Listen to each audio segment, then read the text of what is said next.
Listo. Ahora sí, entonces, para continuar la clase anterior, nos habíamos quedado en la clasificación de los PLCs. Bueno, no sé qué pasó con sus otros compañeros. Bueno, estamos dos. Vamos ahí, porque necesito avanzar más que nada para llegar ya a la parte práctica.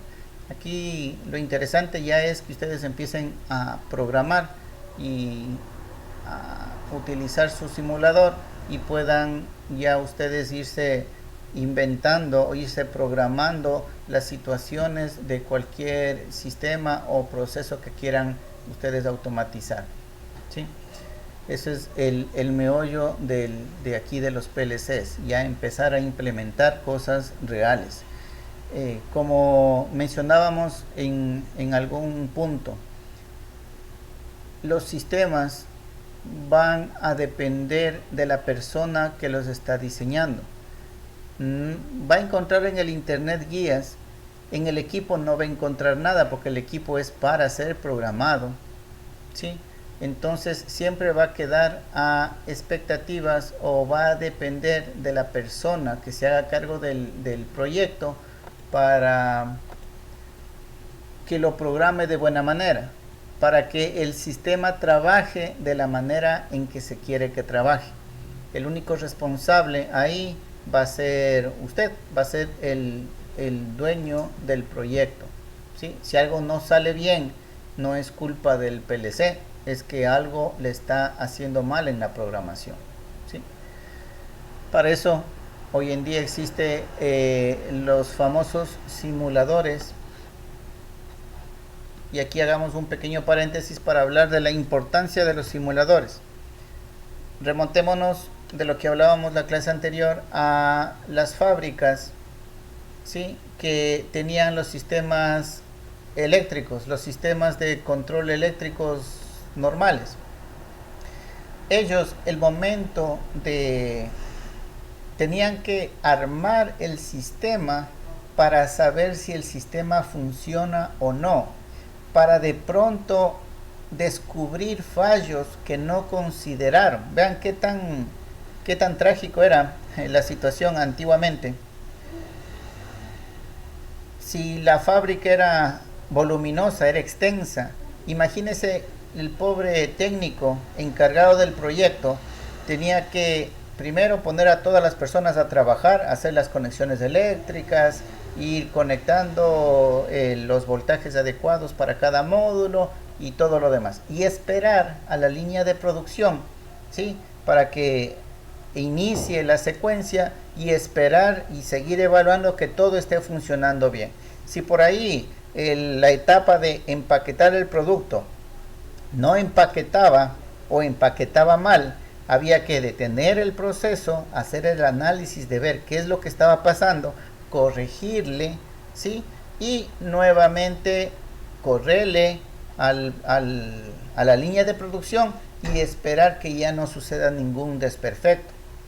Entonces vean cómo ha evolucionado al día de hoy. Usted puede simular toda una planta sin necesidad de que ésta exista siquiera. ¿Sí? Usted puede estar simulando su proceso, su sistema, sin que exista aún. Y ya puede ir corrigiendo. No, aquí cometí un error, no estoy considerando esto de acá. ¿O qué pasaría si alguien viene y me prende o me aplasta tal botón? ¿O qué pasaría si el sensor que estoy utilizando en discreto, que debe ser normalmente abierto, por alguna vibración o movimiento, momentáneamente hace contacto? ¿Qué pasaría? Usted puede hacerse y responderse eso en la simulación y tomar los correctivos respectivos. No esperar a implementarlo y una vez que esté funcionando, ver qué nos salió mal. Ahorita en la época en la que estamos ya no se puede dar el lujo de hacer eso. Entonces, el momento que usted ya cambie la configuración de su sistema, usted ya debe dar por cierto de que ese sistema va a funcionar bien, ¿sí? Eso como paréntesis, el momento que ustedes se meten o se hacen cargo de estos sistemas ya de control en una fábrica.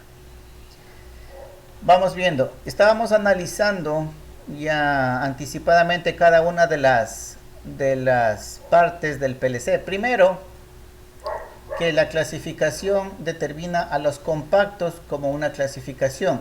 Si hay los compactos, es obvio decir que los otros serán los modulares, ¿sí? Y es así como se clasifica, en compactos y modulares. ¿Ya? Vamos viendo en este compacto que le veo más clara la imagen y es fácil de seguir, ¿sí?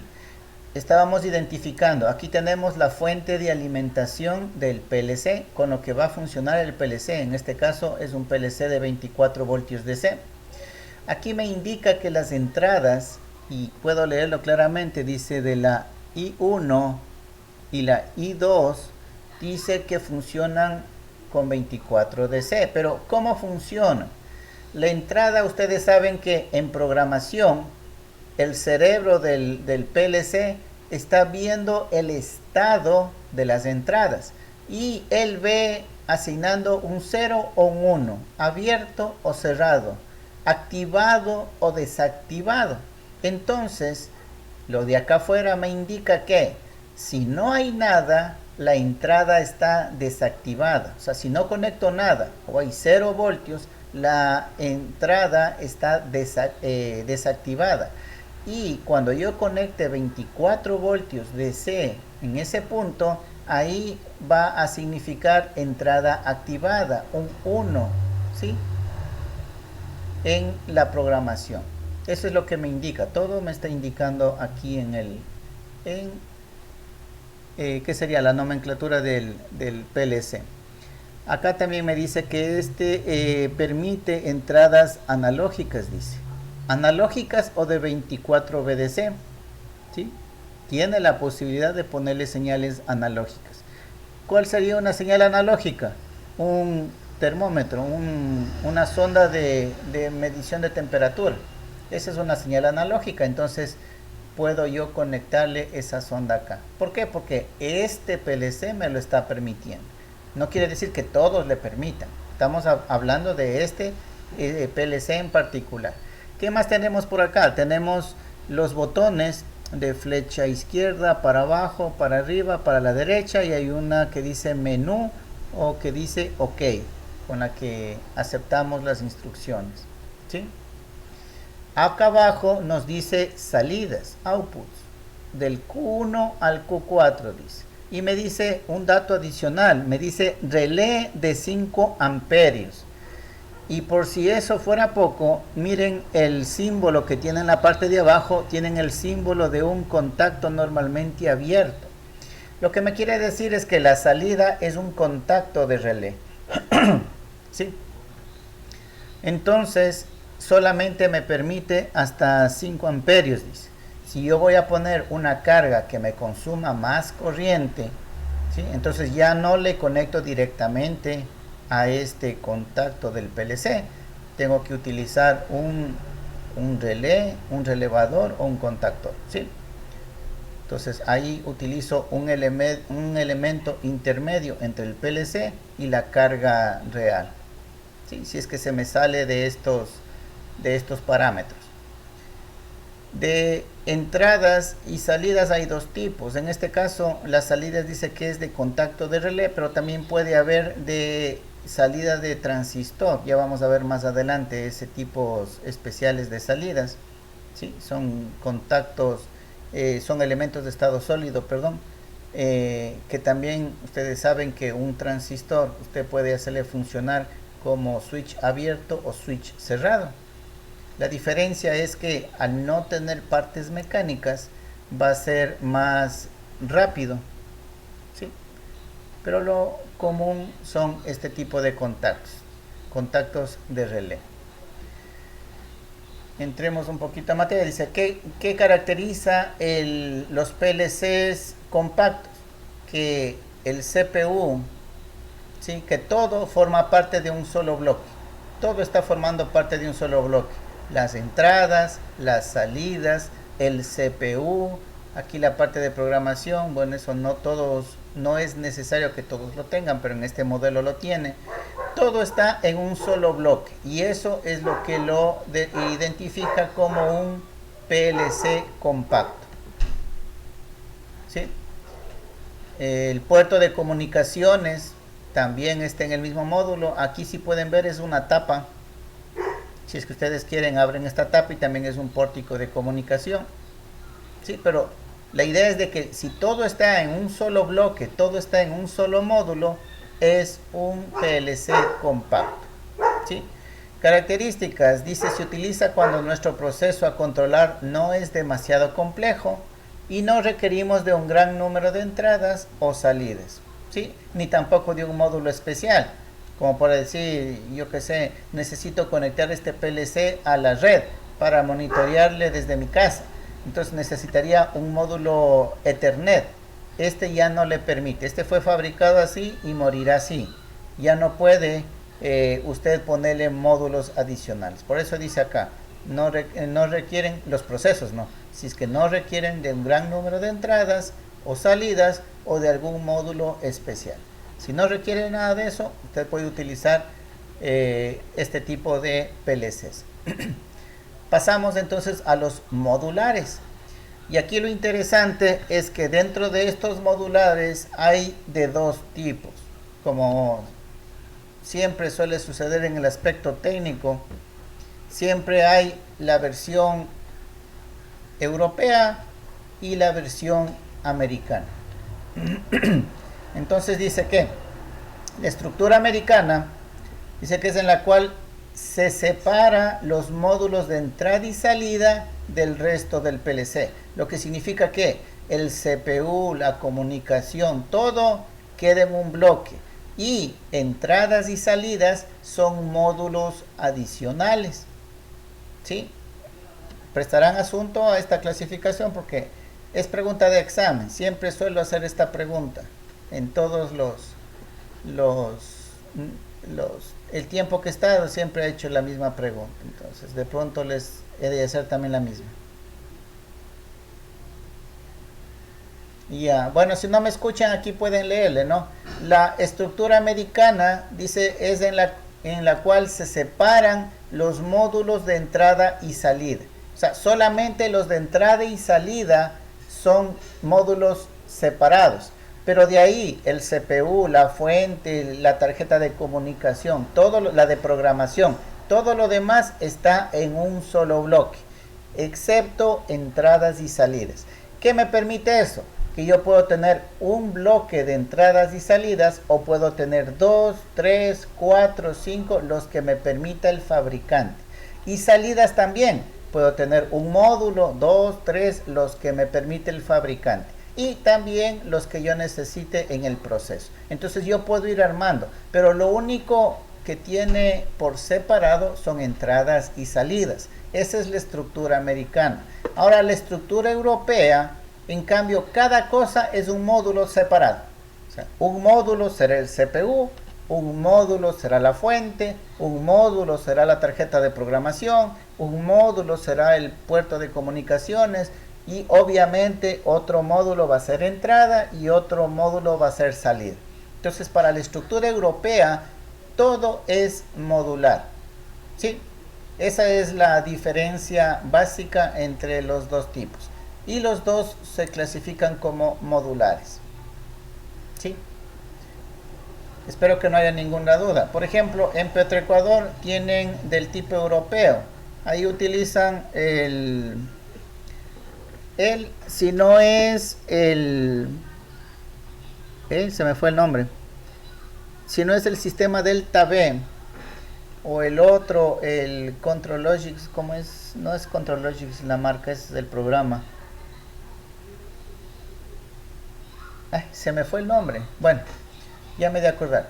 Si no es el uno es el otro, pero todos esos son controladores modulares porque tienen módulos diferentes todo. El CPU es un módulo propio. El de comunicaciones es un módulo propio. ¿En qué me facilita que tengan estos módulos por separado? ¿Se acuerdan que hablábamos de de empresas como Termo Esmeraldas que tienen que cumplir una normativa de seguridad. ¿Se acuerdan que hablábamos que ellos por normativa tienen dos sistemas redundantes, dos sistemas que trabajan al mismo tiempo? Para eso me serviría que sean modulares. ¿Cómo yo aprovecharía eso? Si mi CPU es modular, voy a poner dos CPUs. Entonces voy a tener dos cerebros trabajando al mismo tiempo, dentro del mismo chasis. ¿Sí? Porque lo otro sería tener un controlador completo y al lado otro controlador completo trabajando en redundancia. Pero si ya es modular, puedo tener varios módulos redundantes en el mismo chasis. ¿Sí? Ese es el caso. Dígame.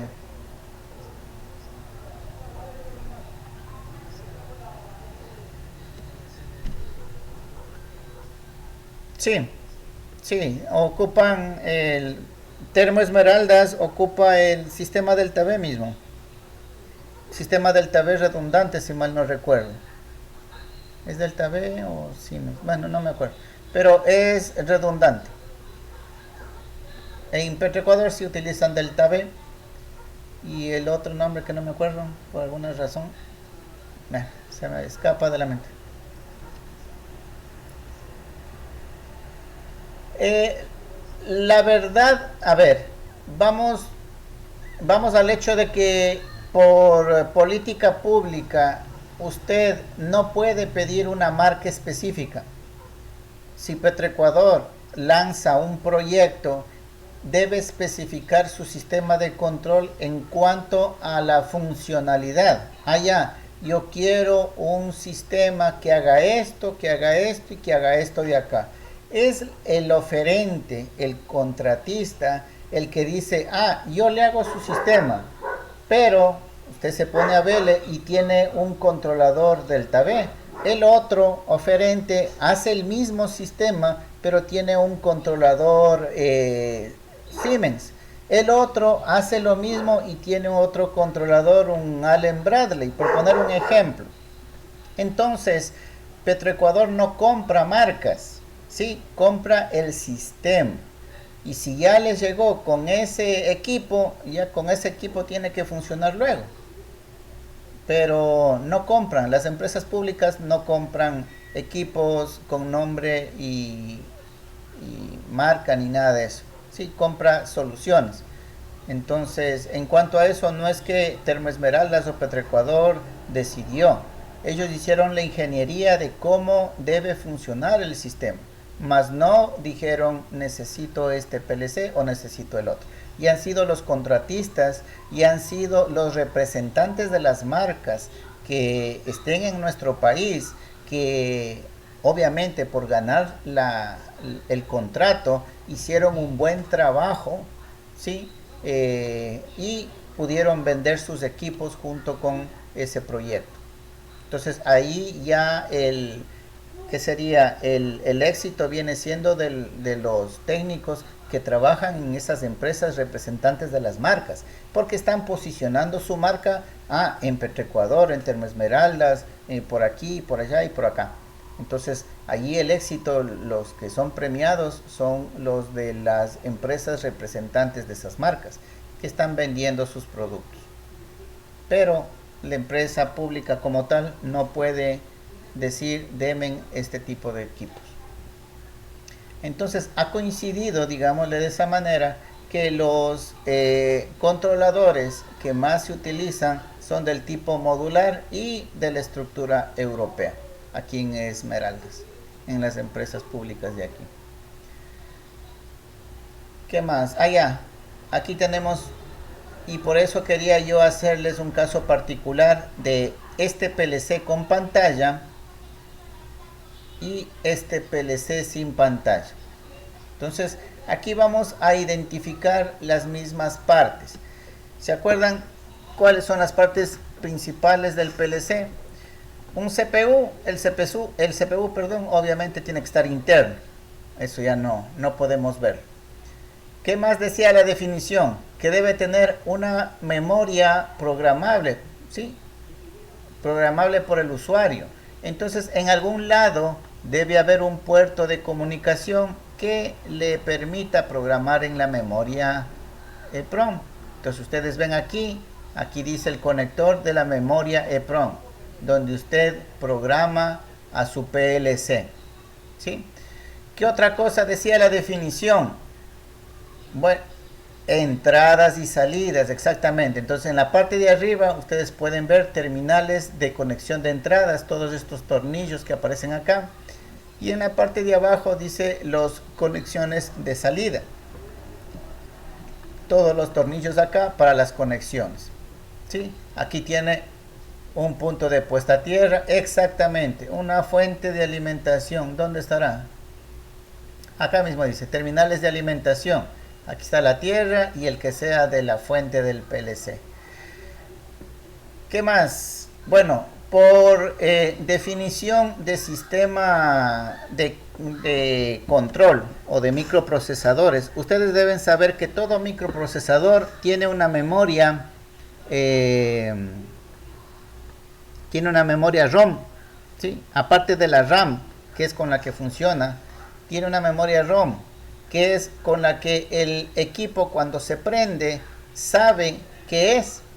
Si no tuviera esa memoria, imagínense, prendiéramos un equipo y ese equipo no va a saber qué mismo será, qué es y qué funciones hace.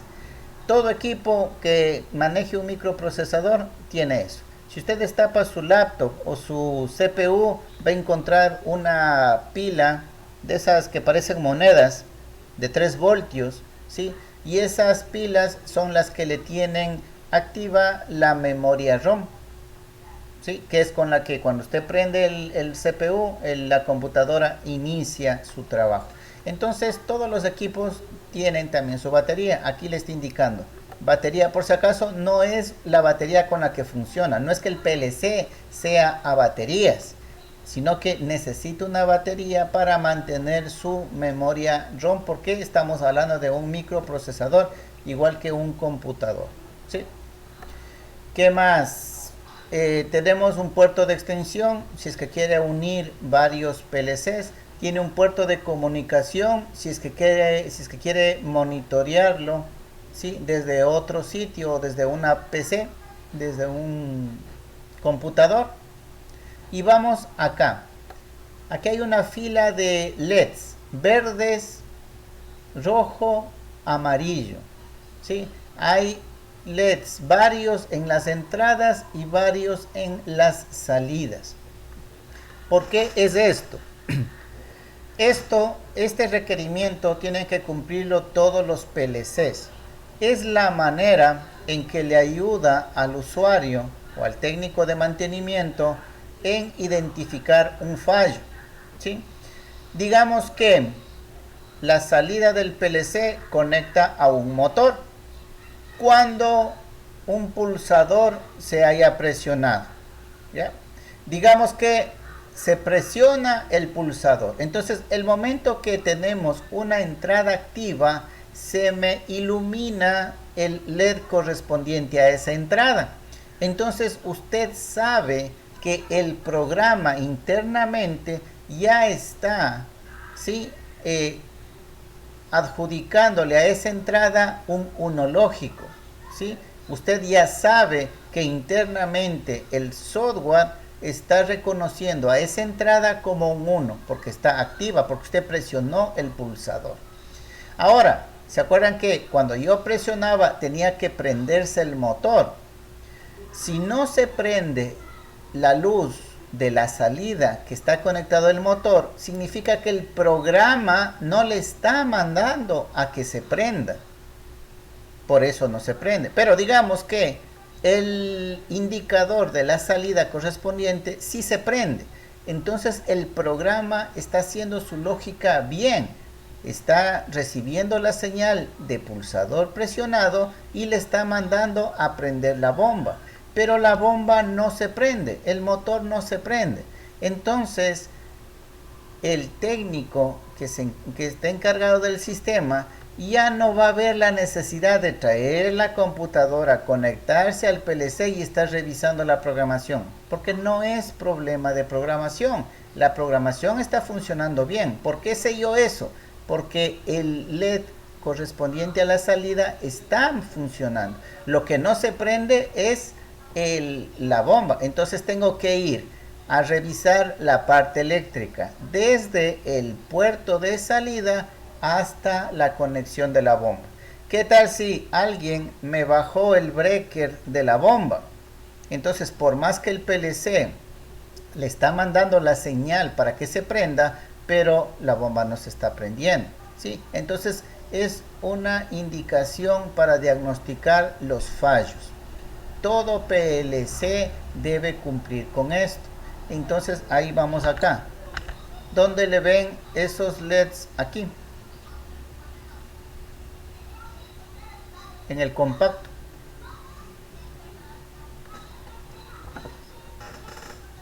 No se ve. Bueno, aquí esa señal solamente la van a ver cuando esté en modo run el PLC y aparece en la pantalla. Por eso es que no tiene, por la parte de afuera, no tiene luces indicadoras, porque eso está en la pantalla, eso se ve en la pantalla, pero existe, ¿sí? Ahí lo vamos a ver más adelante. Ojalá pueda verse el PLC. Yo voy a manipular aquí el PLC y ustedes van a ver por la cámara. Entonces se va a ver que se ilumina o no se ilumina, o mejor dicho, se resalta o no se resalta la entrada o la salida correspondiente. En este caso, que tienen la pantalla propia, entonces es ahí donde se ve, en la pantalla. Pero estos que no tienen pantalla necesariamente deben tener luces indicadoras, luces LED indicadores. Adicional, hay estos indicadores, verde, rojo o amarillo, ¿sí? Esto indica el modo en el que está trabajando el PLC. Usted tiene el modo run o el modo de ejecución del programa y el modo de programación. Entonces, no es que usted se conecta al computador, lo programa y en ese mismo instante ya está ejecutándose la programación. No, usted tiene que ponerle en modo programación al PLC y por eso hay el indicador. Y una vez que está en modo programación, o sea que no está ejecutando nada, ahí usted puede reprogramar el PLC.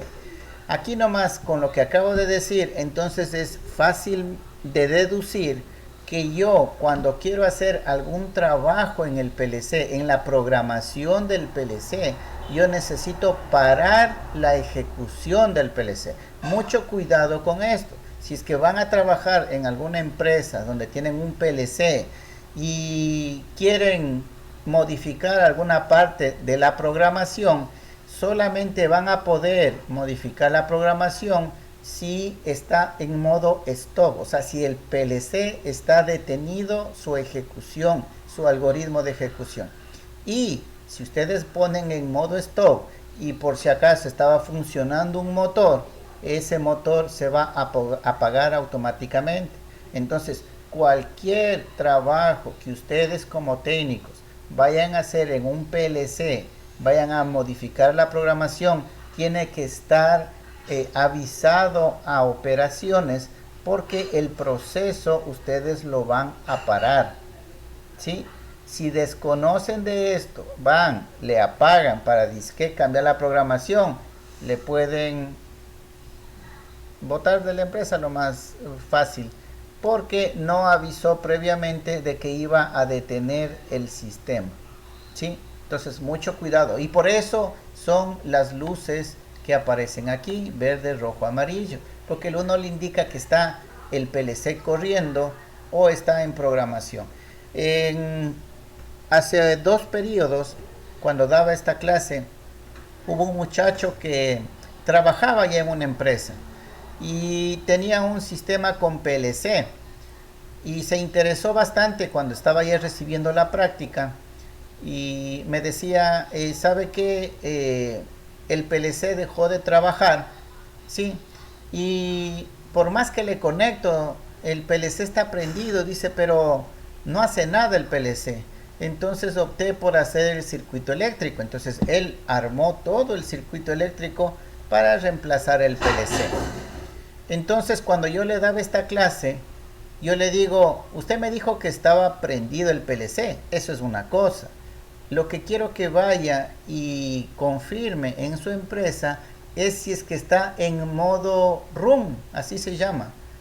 Si está ejecutándose la lógica o está en stop.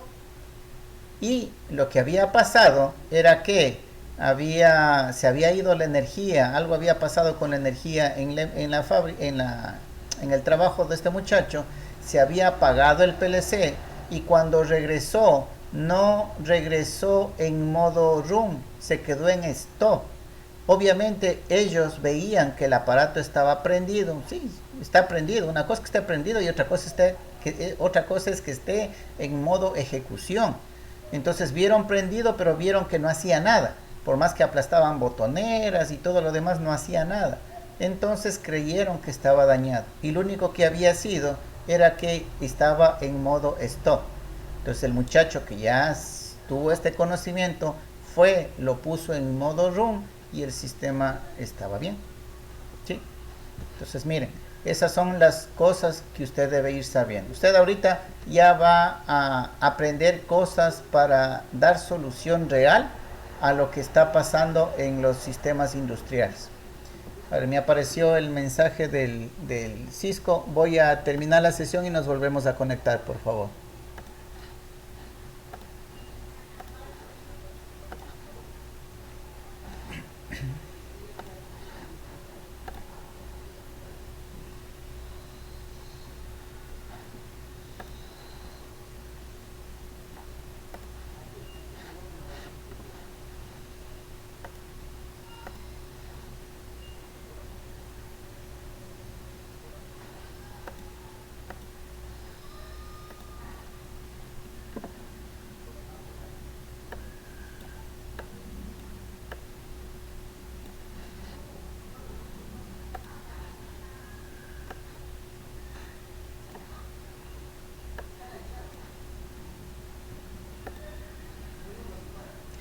Listo.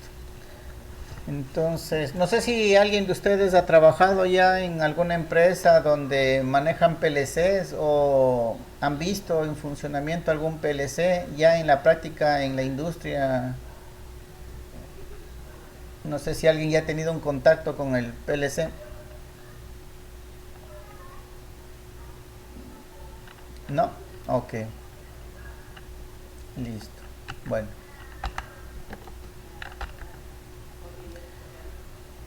Esta es la estructura de los modulares. Así pueden ver ustedes cómo cada módulo se inserta en un chasis.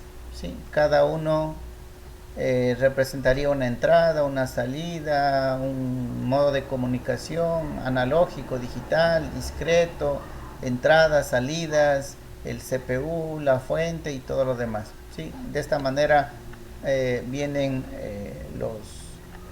estructuralmente vienen los PLCs, los modulares. Y la selección, cómo yo selecciono cuál es el PLC más adecuado, cuál es el que yo debo utilizar. ¿Sí? ¿Será el compacto? ¿Será el modular? ¿Será la versión americana? ¿Será la europea? ¿Cuál? Si a usted le dicen diséñeme este sistema, ¿usted qué PLC le recomienda a su empresa, a su jefe comprar? Verán que ahí se están jugando su criterio como profesional. Entonces ustedes deben analizar los siguientes aspectos. Hay dos tipos de características, cuantitativas y cualitativas. Igual que los resultados en los proyectos de investigación o en cualquier tipo de proyecto. En el de investigación, son dos tipos de resultados que usted puede obtener de un proyecto de investigación: números o relaciones. Este es mayor que el de acá, esta bacteria es más agresiva que la de acá, este elemento es más grande que el de acá. Cualitativo. Y cuantitativo, este valor vale 100, esto es el 75%, esto es 25 microfaradios, un número, ¿sí? Entonces, elementos cuantitativos y elementos cualitativos. Entonces, a manera de sondeo, podemos ver que el número de entradas y el número de salidas es una característica cuantitativa o cualitativa. ¿Qué será?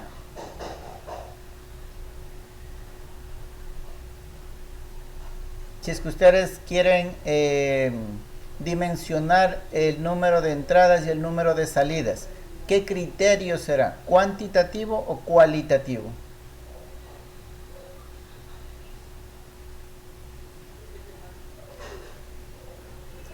Cuantitativo, está bien, no se quede a medias, está bien. ¿Por qué? Porque aquí me dice hay 4 entradas, el 4 es un número, aquí dice hay 4 salidas, el 4 es un número. Pero si hablamos ¿de qué será? De precio podría ser una. Ah, este es más costoso que el de acá. Sí, yo sé que hablamos en números, pero no es un número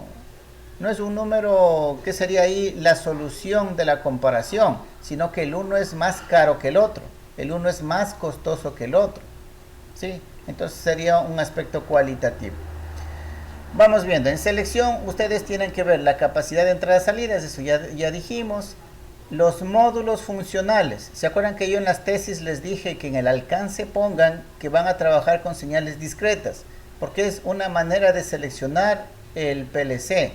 Entonces, ustedes deben indicar los módulos funcionales de qué tipo van a ser, si van a ser analógicos, digitales, o si va a tener módulos de comunicación Ethernet o Wi-Fi. Usted tiene que identificar esos módulos, ¿sí? Pero lo principal y lo básico son, mejor dicho, es identificar entradas y salidas y ver si son análogas, digitales o discretas. Cantidad de programas que puede ejecutar al mismo tiempo. Ustedes saben, como los celulares. Si usted coge un celular de hace 15 años o 20 años, a lo mucho tenía el juego de la culebrita y se acabó. No podía hacer más cosas, ¿sí? En cambio ahora coge un teléfono de los actuales, los Smart, y casi puede hacerlo todo. Entonces usted debe saber si mi proceso requiere de una acción sencilla, yo no me voy a gastar, ¿sí?, en comprar el de última tecnología que es multitarea. No, si es una acción sencilla, yo voy a utilizar también un PLC sencillo, como es el caso del semáforo. El funcionamiento del semáforo ya está definido, es básico, ¿sí? No requiere muchas cosas, más que temporizadores internos. Entonces, ¿para qué comprarme un controlador grandote con un modular y multitareas y súper rápido? ¿Para qué comprarme ese? Sería solamente desperdiciar dinero. Y eso no le van a perdonar en una empresa privada. En una empresa privada usted tiene que dimensionar bien las cosas. De no, igual, está en juego su puesto como profesional ahí, y le pueden decir, no, él me está haciendo perder dinero. En vez de ahorrármelo, me está haciendo perder. ¿Qué más? La cantidad, y está. Perdón. La cantidad de contadores, temporizadores, banderas y registros. Estos ya son opciones internas, ¿sí?, que pueden manejar los PLCs.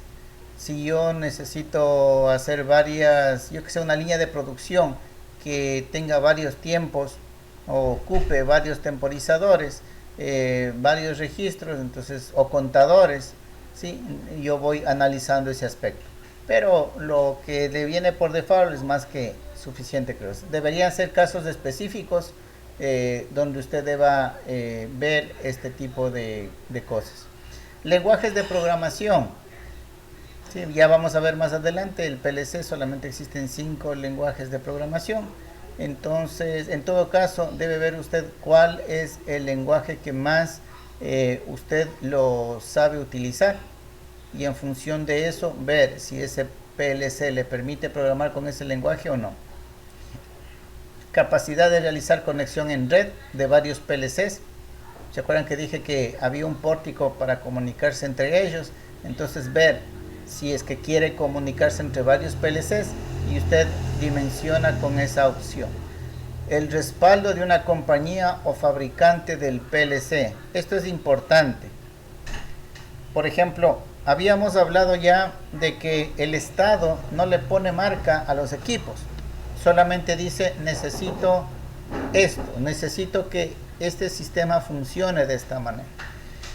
¿Qué problema trajo consigo este tipo de compras?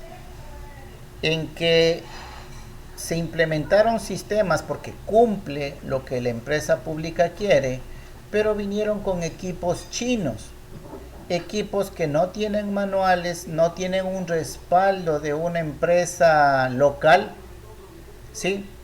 Que nadie en el país ha conocido de esos equipos. Entonces, ¿qué es lo que ha pasado? Que al primer fallo, ahí quedó todo el equipo o todo el sistema. Eso de parte profesional me consta, porque con mi empresa, por ejemplo, fuimos a hacer mantenimiento de unos equipos en unos subcentros de salud allá en el Chimborazo. Y obviamente se acuerdan que Rafael Correa inauguró subcentros nuevos. Entonces venía el paquete incluido, era la infraestructura, que bonito, todo elegante, las infraestructuras, pero también venía con equipos. Y casi todos los equipos con los que contaba esos subcentros nuevos eran chinos. Y lo más triste es que al que le entregaron esos equipos, que supuestamente conocía cómo funcionaban, ya no está trabajando ahí. Entonces el resto de gente que se quedó no tiene idea de cómo operar. Habían ahí unos esterilizadores, principalmente esterilizadores, ¿sí?, que no sabían cómo funcionaban, porque todo estaba en chino. Desde el logo del frente, todas las indicaciones estaban en chino. Nadie sabía cómo funcionaba. Prendían el display, todo. Si no estaba en inglés, estaba en chino. Igual, tampoco sabían eso. Entonces, esos equipos empacados, yo tuve la oportunidad de ver equipos con el plástico todavía envueltos, nunca salieron y ya los estaban dando de baja, porque en todo este tiempo nunca los hicieron funcionar, porque nadie sabía cómo hacerlos funcionar. Entonces, lamentablemente, esa es una realidad que ha pasado y no sé si este siga pasando, pero esa es una realidad que se vivió en nuestro país, ¿sí? Entonces hay que tener mucho cuidado en que los equipos tengan el respaldo de una compañía del fabricante en el país para que nos brinde asesoramiento por si se dañó algo, sea el vínculo para que nos consigan repuestos y todo lo demás, ¿sí?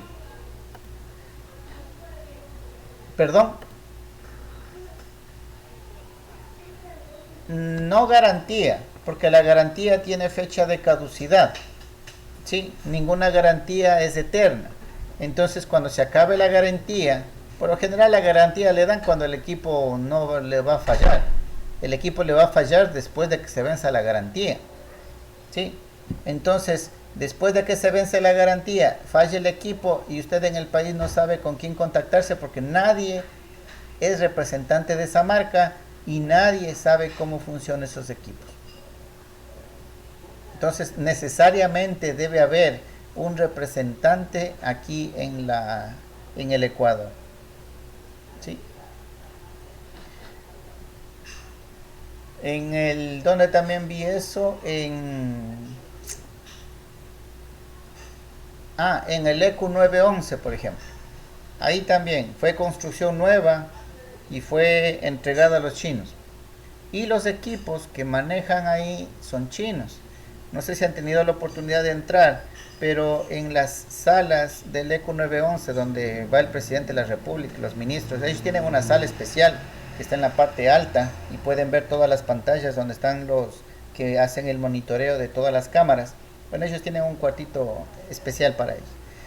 En el escritorio existen unos equipos donde automáticamente se levanta la pantalla y tienen los módulos para conectarse con el teléfono, el internet y un montón de opciones más. Y tienen un botón. Cuando nadie está, todo está tapado. Solamente se ve una mesa, ¿sí? de tal manera que viene el presidente o el ministro y quieren ver algo, aplastan un botón y de la mesa emerge la pantalla y emergen los controles. Simpático. ¿Cuál fue el problema? Que ya varios de esos mecanismos estaban dañados. Aplastaban el botón y no aparecía nada, porque los engranajes internos, medio que le estaba revisando yo ahí, son los engranajes que ya se rompieron y no le permite la parte mecánica moverse. ¿Por qué no solucionan eso? Porque la empresa pública no puede hacer pedido con marcas. Primera restricción. Y la segunda, como no hay un representante en el país de esa marca, porque era China, entonces nadie acude a eso. Soluciones hay muchas, ¿no?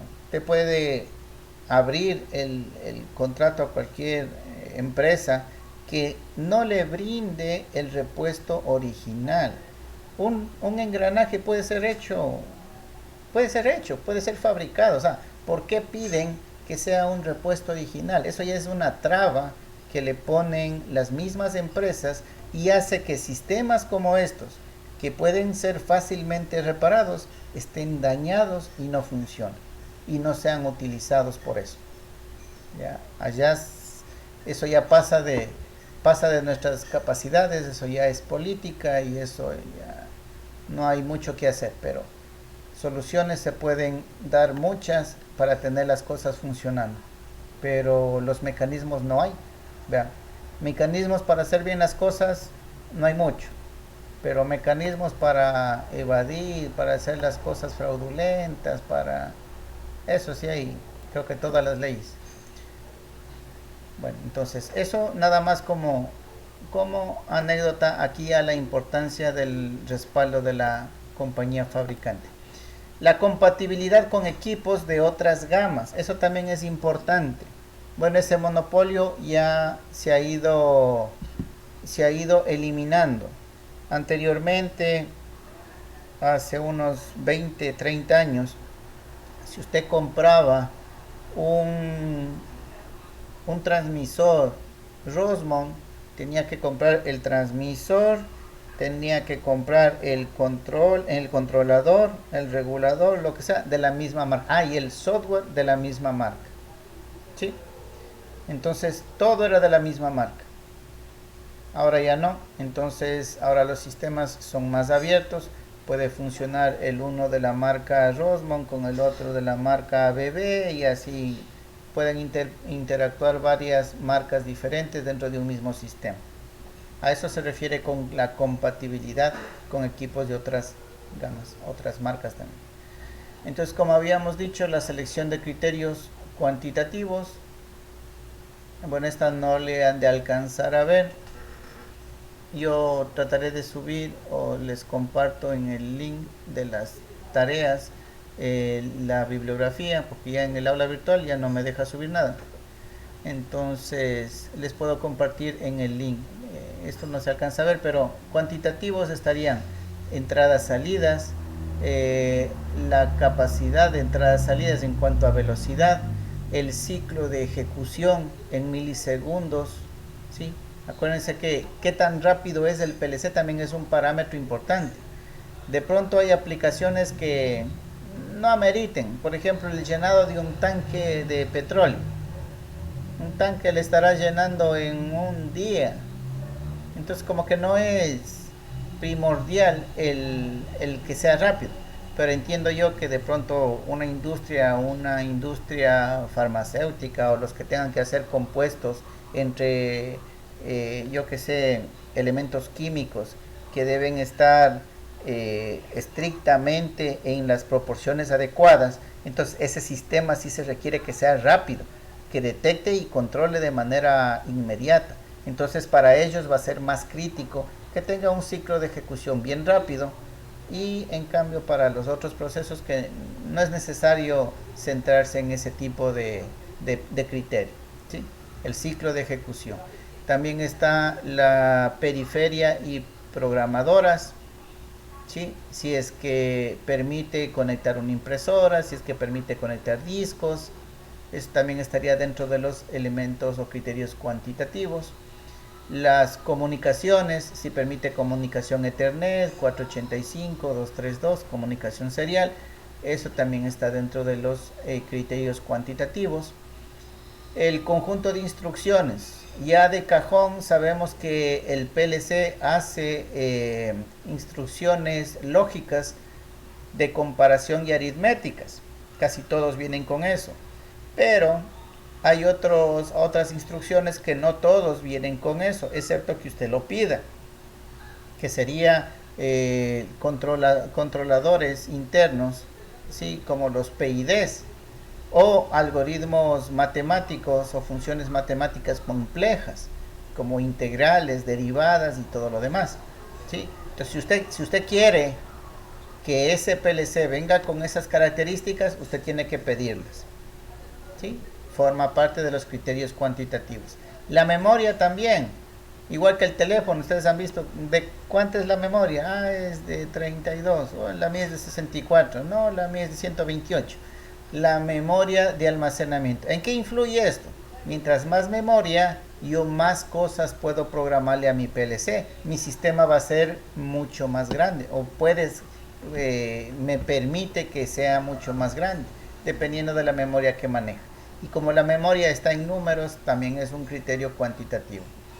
Los módulos funcionales. Ya tiene módulos de contadores de alta velocidad, relojes temporales, tratamiento de datos, reguladores, PIDs y un montón de cosas más, ¿sí? Módulos funcionales adicionales.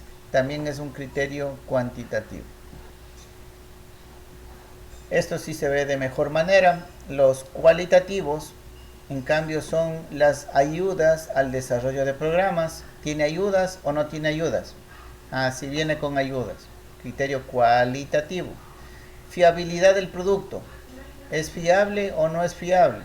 Así es. Su fiabilidad es buena. Sí, es un criterio cualitativo. Servicios del suministrador. Sí. ¿Tiene representante en el país? Sí. Sí, no. Criterio cualitativo. Permite la normalización en planta, lo que significa que puedo utilizar yo los otros elementos que tengo en mi planta o los elementos que tengo en la bodega, ¿puedo utilizarlos con el sistema? Sí o no. Criterio cualitativo. La compatibilidad con equipos de otras gamas, eso ya habíamos visto, también es un criterio cualitativo, ¿sí? El costo, miren, de lo que hablábamos anteriormente. Este es más barato que el otro. Criterio cualitativo. La provisión de repuestos, también criterio cualitativo, ¿sí? Aquí más o menos una historia, así como habíamos visto en la anterior. Este en cambio tiene que ver con el número de entradas-salidas. Inicialmente hablábamos dentro de los robustos, ¿no? De 46. Acá estamos hablando por sobre los 2000, ¿sí? Número de entradas-salidas. Acá las aplicaciones, obviamente van a ser aplicaciones simples para los que tienen pocas entradas-salidas y aplicaciones complejas para los de gama más alta. Estas dos marcas han sido las ¿qué serían? Las que se han mantenido a lo largo del tiempo hasta el día de hoy en cuanto a la fabricación de PLCs, y siempre han sido sus contrincantes, ¿no? Siempre ha ido apareciendo, casi parecido a Ford y Chevrolet. En PLCs también ha sido lo mismo. Están los S7 de Siemens, o la gama S de Siemens, y los TSX de Schneider, ¿sí? Entonces las dos marcas han ido compitiendo a lo largo del tiempo. Lenguajes de programación, lo que habíamos hablado, son 4 más un graph-set.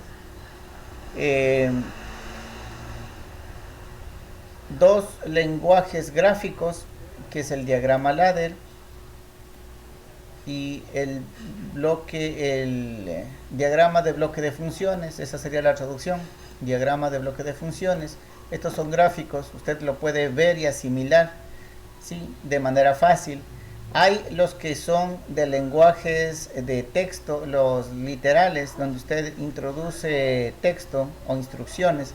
Justamente el uno es lista de instrucciones, y el otro es texto estructurado, ¿sí? Entonces usted pone códigos, ¿sí? Esos son los dos tipos. Y de los dos tipos hay dos, ¿sí? De lenguajes gráficos, el diagrama escalera y el de bloques de funciones. Y de los lenguajes literales, la lista de instrucciones y el texto estructurado. El GraphSet, Sequence Function Chart. GraphSet es una palabra francesa, si es que quieren revisar su significado, que significa gráfico, modo gráfico, ¿sí? Pero en francés, no sé cómo se pronuncia, pero digámosle que es GraphSet. El SFC son las siglas en inglés de Sequence Function Chart. Entonces es un esquema de funciones secuenciales. Entonces, si ustedes aprendieron programación, en programación debieron haberles hecho practicar con el famoso diagrama de bloques. ¿Sí? ¿Sí revisaron? ¿Sí saben lo que es un diagrama de bloques? Un diagrama de flujo. A ver, si abrimos Word, abramos Word aquí. Usted viene a insertar y usted viene a formas y usted ve aquí que hay un rectángulo, hay un círculo, hay uno con bordes, ¿sí? Mira, aquí mismo dice diagrama de flujo, dice aquí. ¿Sí ven? Hay rectángulo, hay este como rectángulo, pero con los fórmulas, ya, diagrama de flujo. Entonces, este método de programación se asemeja bastante a un diagrama de flujo. ¿Sí? Eso es lo que quiere decir. Por eso es secuencias, gráfica de secuencias funcionales. ¿Sí? La traducción que sería.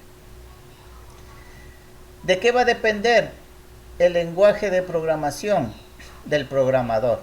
Usted no puede decir cuál es mejor. Con los cuatro puede programar. Perdón, con los cinco. Con los 5 programas usted puede programar. Acuérdese que al PLC no están ingresando estas instrucciones o no están ingresando estos bloques o estos gráficos. Al PLC no ingresa eso. Al PLC le ingresan ceros y unos. Lo que significa que estos lenguajes son para la persona, son para el programador. El programador debe ver cuál de estos 5 le gusta o le es más fácil y escoge estos de acá.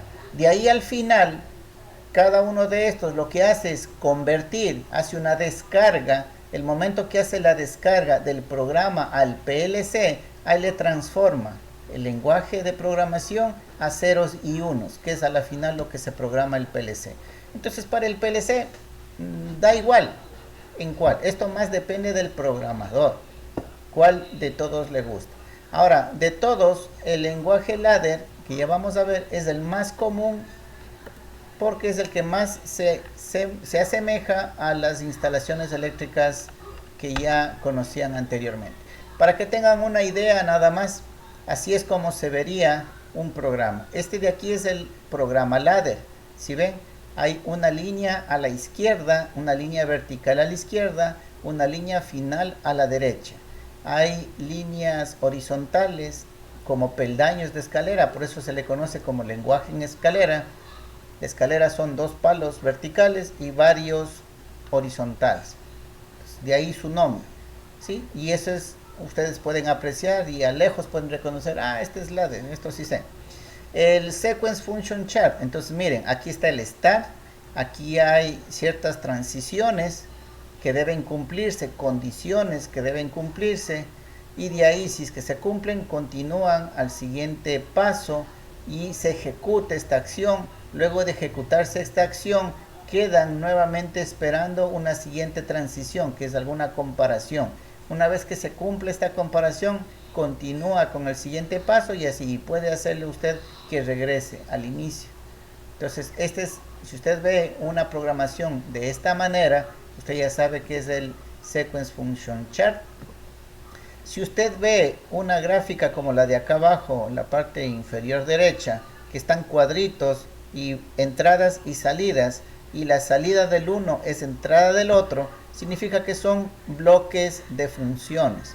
este bloque de acá hace una función y la salida de este es la entrada del otro de acá, que es otra función, ¿sí? Bloques de funciones.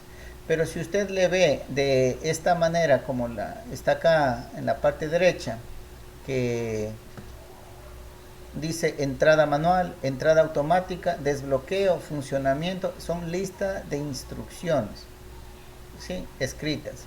Y acá, si es que ve de la forma, si el dato es igual a esto, entonces esto es igual a lo de acá, esto es igual a lo de acá. Caso contrario, esto de acá. Ese es el texto estructurado, ¿sí?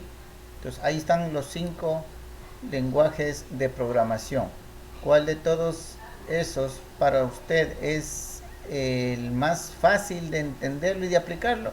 Es lo que usted debería verlo. Pero vamos con el que por décadas y mucho tiempo ha sido el famoso, el más fácil, el ladder.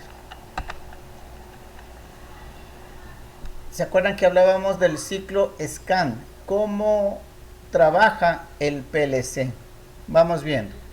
El PLC trabaja de la siguiente manera. Y eso forma un ciclo, ¿sí? En primer lugar dice, lee todas las entradas y almacena el estado de cada una de ellas.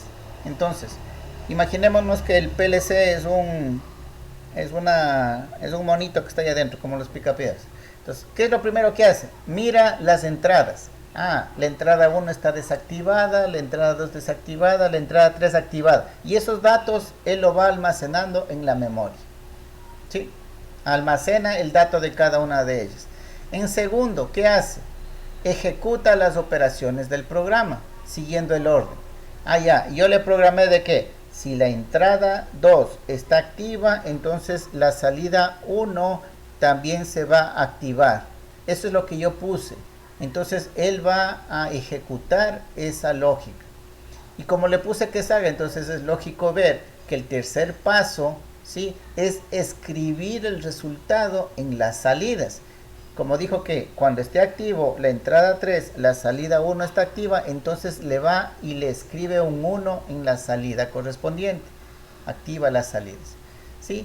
Una vez escritas todas las salidas, ¿sí?, regresa al paso 1. Entonces, ¿qué es lo que hace internamente? Y eso es lo que corresponde o lo que se conoce como un ciclo. Lee las entradas, ejecuta el programa, coloca las salidas y nuevamente lee las entradas. Esto es bien importante porque hay unas lógicas de programación si usted se aprovecha de esta secuencia. Como usted ya sabe cómo trabaja el PLC, usted puede ayudarse de este conocimiento para hacer su programación. Esperemos ver algunos ejemplos que se puede evidenciar esto, en el que usted se aprovecha de este conocimiento. Acuérdense, lee primero las entradas, ejecuta el programa, escribe las salidas, regresa, lee las entradas, ejecuta el programa y coloca las salidas. Nunca se olviden de ese orden cuando estemos programando. Equipos para programación. Bueno, hay varios equipos. Empecemos con la computadora. Están equipos propios dependiendo de la marca. Hay paneles o tableros que se colocan junto con el PLC y usted en campo puede ver los parámetros o también programarlos. Y está el famoso handheld que se utilizaba tiempos atrás para ir programando los equipos. Ahora, como todos los equipos por lo general están conectadas a la red de datos, a la red de Ethernet, entonces usted desde un computador tiene acceso a todos los equipos controladores del sistema. Eso es lo que actualmente se tiene y por eso es que ya no se ocupa mucho este tipo de equipos de acá. Bueno, el diseño de los programas, eso es algo que ya lo vieron, y el desarrollo de un proyecto, cómo se ejecuta un proyecto, ¿no? Se especifica, se identifica el número de entradas, se configura, ¿sí?, se hace la conexión y montaje, y a la par que se está haciendo la conexión, se está programando las secuencias, ¿sí? se hace un control de las conexiones, se introduce las correcciones al programa y se ejecuta. Se documenta y se lista el programa. Importante tener el programa del PLC impreso. ¿Por qué? Se le va la energía, se le acabó la pila de la memoria o cualquier cosa y se va a quedar en ser. Y a usted le llaman y le dicen, ¿sabe qué? Se desconfiguró el PLC o no tiene ninguna información guardada. Vuélvale a hacer funcionar. Por más buen técnico que sea, no va a poder hacerle funcionar el sistema porque ese sistema está conectado, está construido para que obedezca a la programación específica. ¿Sí? Si usted no hizo esa programación, no creo que vaya a replicarla idénticamente. Cada persona puede programar de diferente manera. ¿Sí? Acuérdese en programación. ¿Cuántas formas hay de programar? La misma cantidad de personas. ¿Sí? Cada persona puede lograr con las mismas entradas, las mismas salidas, pero su lógica de programación puede ser completamente diferente. ¿Sí? Es como decirle que usted de su cuarto para ir al baño exista una sola vía, ¿no? Una posibilidad sería de que sale de su cuarto y va al baño. La otra, que sale del cuarto, va a la sala, sale de la casa, va a la tienda, se pega una Coca-Cola, regresa, ingresa a la sala y va al baño. Inició donde estaba y terminó donde tenía que terminar. Fue del cuarto al baño. Pero usted se hizo un recorrido que pasó por la tienda y se pegó una Coca-Cola. En cambio, la otra persona fue del cuarto al baño. Hizo lo mismo. Los resultados son exactamente los mismos. Pero usted puede darse vueltas en su programación. El otro puede ser más concreto. Ya va a depender de qué tan práctico sea usted para la programación, pero a lo que voy es que hay diferentes maneras de programar lo mismo. Entonces, imposible que usted vuelva a replicar el programa de lo que estaba en ese equipo. Si es que no hay impresa la programación, usted no puede. Usted lo que le va a tocar es hacer todo de nuevo. ¿Sí? Si tiene impreso, es mucho más fácil. Usted incluso puede del impreso ver errores y corregirlos, pero ya tiene algo sobre lo que usted está trabajando. Si no tiene el impreso, es casi imposible que usted pueda darle solución a eso. Tiene que volver a hacer todo desde cero.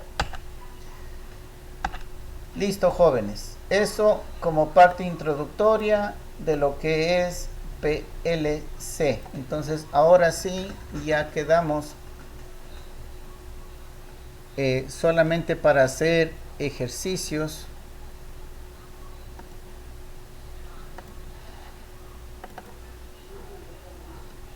La próxima clase, dígame.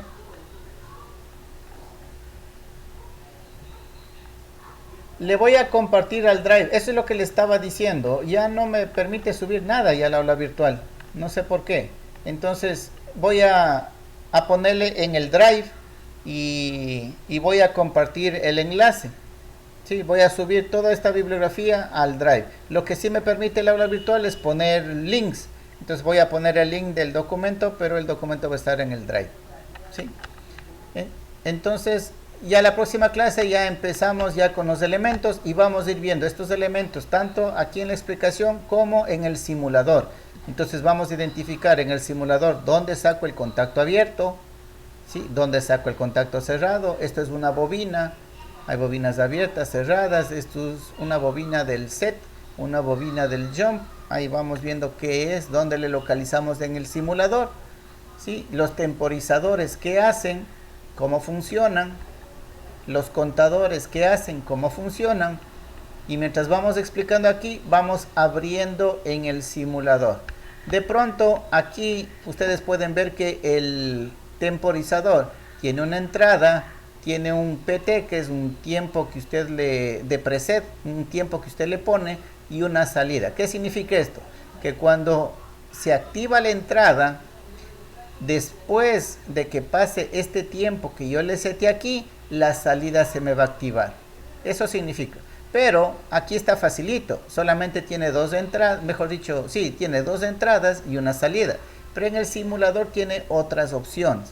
Entonces, esa semejanza es la que quiero que vayamos haciendo. No porque vean más cosas se van a confundir y van a decir, uy, esto ya no entendí, ya no sé cómo funciona. No, ahí vamos a ir viéndole de todos esos parámetros que aparecen en el simulador, qué es lo que le interesa a usted o para qué sirven las otras opciones que le aparecen. ¿Sí? Entonces, eso nada más como, ya el resto son solamente ejemplos. Entonces, váyanle pensando, ¿sí? Ya los ejemplos o los sistemas que ustedes quieran irle haciendo, cómo funciona. No digo váyanle programando, vayan estableciendo las condiciones. O sea, no hay programa, una cosa es programar y otra cosa es identificar la secuencia y cómo va a funcionar mi sistema. Eso no lo hace el PLC ni el programador. Eso lo hace el que conoce del sistema, el que está implementando el control. ¿Sí? Porque la programación, yo puedo contratar un programador, yo le doy las variables, yo le doy las condiciones y él, sin saber nada de sistemas de control, coge y le programa. Porque es programador y eso es lo que él sabe hacer. Pero él lo que no va a hacer es decir, yo quiero un sistema que me haga esto. Ahí sí no le va a poder hacer nada. ¿Sí? El programador necesita de las instrucciones, qué es lo que va a hacer, cómo va a funcionar para poder programar. Entonces, ese es el fuerte más bien de PLCs. Programar ya se van a dar cuenta que es fácil. Ahora, ¿qué programo? Eso es lo difícil. Es como decirles, busquen un tema de titulación. ¿Sí? Entonces, el enfoque, el cómo yo quiero que funcione, eso es lo complicado. Y sobre eso vamos a ir trabajando con ejemplos. Y la programación ya van a ver que no es compleja. Solamente requerimos de esto, de los contadores, de los temporizadores y los elementos básicos. Con eso ya podemos estar programando nuestros temas de titulación y temas prácticos, temas reales, pero sencillos obviamente. ¿Sí? No necesita más. Elementos básicos, contadores y temporizadores. No necesita más. Esos jóvenes, entonces eso lo estaremos viendo en la próxima clase y vuelvo y repito, ya trabajaremos con el simulador. Espero que ya todos lo tengan descargado, es más. No sé si ya se pusieron a ver cómo funciona. Eso. ¿Ya le empezó a monear?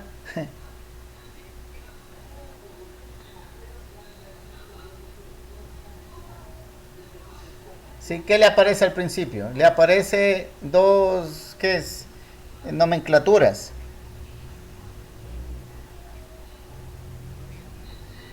Sí, no, primero le dice que escoja entre nomenclaturas. Ahí vamos a ver qué hace la una, qué hace la otra. Y luego cuando pasa de eso, ya le aparece una línea, como me parece, con un contacto abierto y una bobina. Entonces ahí usted tiene que ir al modo de edición para borrarle e irle modificando. Entonces también tiene su modo de edición y tiene su modo run, igualito que lo que les comenté del PLC.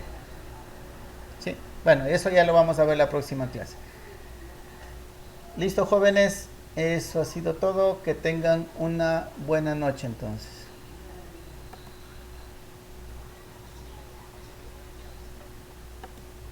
Hasta luego, pasen bien, gracias a ustedes.